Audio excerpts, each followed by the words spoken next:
Welcome to ECN Trade Daily Video. Before we begin, it should be noted that any advice is of a general nature only and that your personal circumstances have not been taken into consideration. Hello everyone, my name is Rob Clayton and thank you very much for joining me.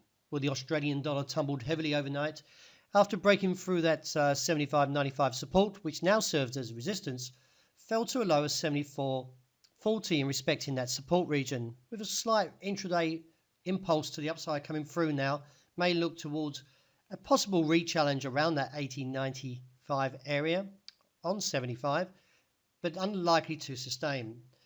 I view with the market coming in to a further negative bias and still looks to that challenge of 74.80.90 and reassess from there, as we did get quite a bullish response from there.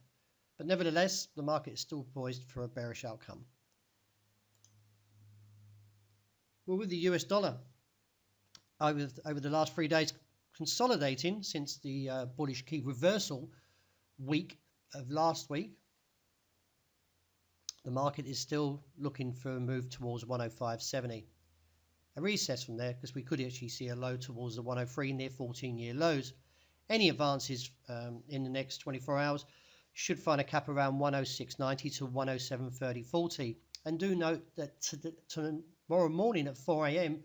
we do have the release of the FOMC minutes, which could give further indication of a stronger bull outcome for the US dollar and see the euro tumble towards its target. So do keep a note on that.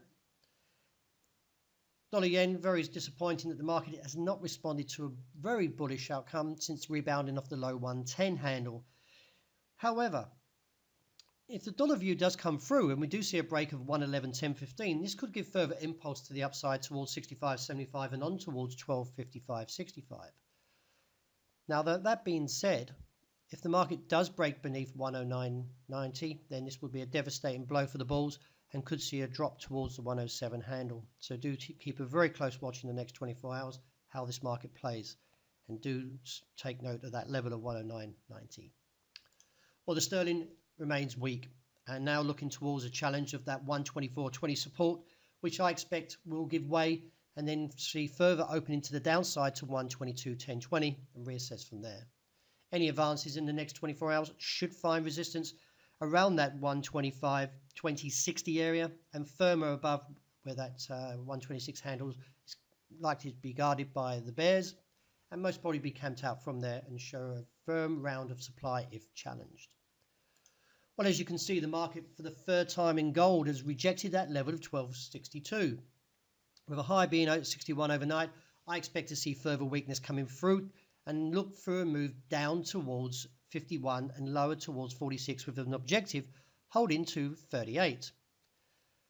Although I do expect to see 62 to 4 to cap if re-challenged, a break above there would give concerns and may trigger stops off towards a target of 12.80. So let's see how it plays out. I'm holding to the bear view with the way these indicators are holding. And to wrap up with oil, the market found further momentum overnight and moving closer towards that 52.60 target and reassess from there, as we could see a little bit of take profit and supply returning. Support on the day comes in at 50.20. Thank you very much for joining me this morning, and please look out for the intraday report that will be released very shortly.